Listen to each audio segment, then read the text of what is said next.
Good morning, my name is Sin Bagley, and I'm doing the daily I Ching practice with Paul O'Brien's Visionary I Ching for June 14th, 2022. So the first thing I do is take 3 deep breaths.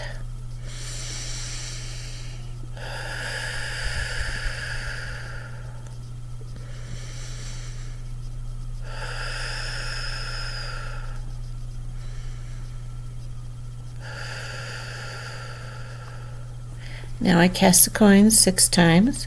1, 2, 3, 4, 5, and 6. So this morning, the first I Ching is number 3, difficult at the beginning. And it's changing line, so that's what I'll read. The way is blocked for now. Remain determined and act sensibly. Do not hesitate, but do not force things. You have little power over the situation for the time being, but don't give up. With a strong spirit and some humility, you will attract the people and knowledge you need soon enough. Seek the advice of someone more experienced than you. Changing line 2 says, when facing obstacles or difficulties, sometimes there is a sudden turn of events. For instance, people who once seemed useless or negative can turn out to be benefactors. Others who you immediately trusted can turn out to be rogues. Even in the case of those who appear to be a new benefactor or ally, be careful not to rush into a match, be it a serious relationship or some other kind of partnership. It is critical to wait for the right moment, even if this means being patient for a long time before you find the partner you want. Although you enthusiastically look forward to movement, beware of wrong solutions that may appeal to you now, ones that could bring restrictive obligations. For the moment, remain uncommitted. In moving beyond obstacles, maintaining your autonomy is high priority. To continue what you have been doing would bring regret. This is changing line 3. Take a close look at your desires, and perhaps they are not appropriate. You are like one who gathers mushrooms in a strange forest, but fails to bring along a guide to differentiate between what is nourishing and what is poisonous. You are losing your way. A wise person foresees difficulties, realizes when it is foolish to continue alone, and gives up the chase before becoming lost. When standing on the edge of a cliff, it is better to give up the fantasy of flying than to go for it and crash on the rocks. And I think it's talking about practicality. Sometimes what we want is not what we need.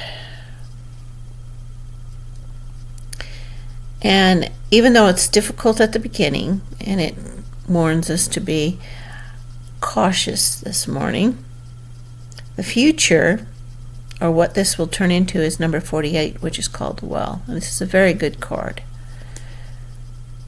Throughout all the cultures of the world, the well has served as a symbol for that which sustains life and provides a constant, inexhaustible source of nourishment. Human nature is basically the same. The passage of time cannot add to its dimensions, nor take anything away. Still, just as the well can be deepened to produce clearer water, we can enrich our lives by delving deeply within to tap our essential nature and reach the true source of spiritual nourishment. Beware of shallow thinking. Like a little learning, it can be dangerous.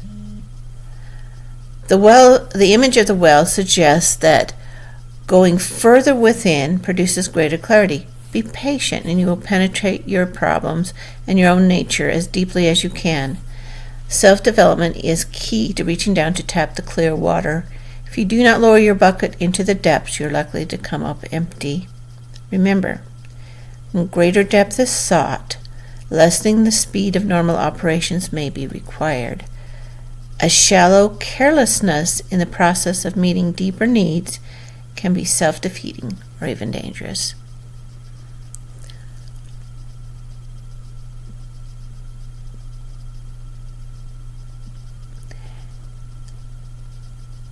For me,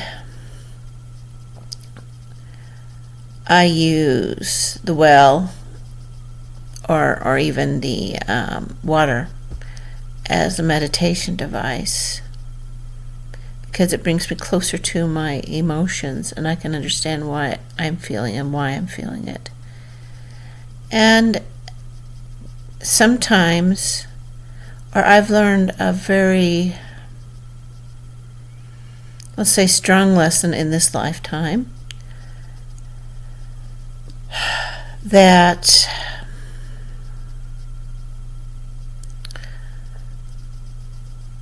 there are times when no choices are good. There is no good choice in front of you. And for instance, I do dialysis every day. I have a choice. I can do dialysis and stay alive, or I can stop dialysis and die. Neither one's a very good choice. The choice that I do have is how I feel about it. So I have decided that I am grateful that I can live another day, that I am grateful that I am on that I live in a time where I can have something take the place of my kidneys until maybe I get a transplant, or maybe not. It's very iffy. But the only choice I have is if I can be terribly upset, unhappy, and take that unhappiness out on everyone else, or I can be happy and joyful and say, wow, isn't this wonderful? If I didn't have this machine, I wouldn't be here. I wouldn't be with my dog. I wouldn't be able to look at the sunshine. I wouldn't be able to see the trees. I wouldn't see the birds. I wouldn't get to watch this world as it is. And you know what? It's that decision that makes all the difference in whether you live a good life or you have a horrible, miserable life. So go out and look at your attitudes and have a happy, great life. May you find all that you seek, and when you find it, may it be what you need.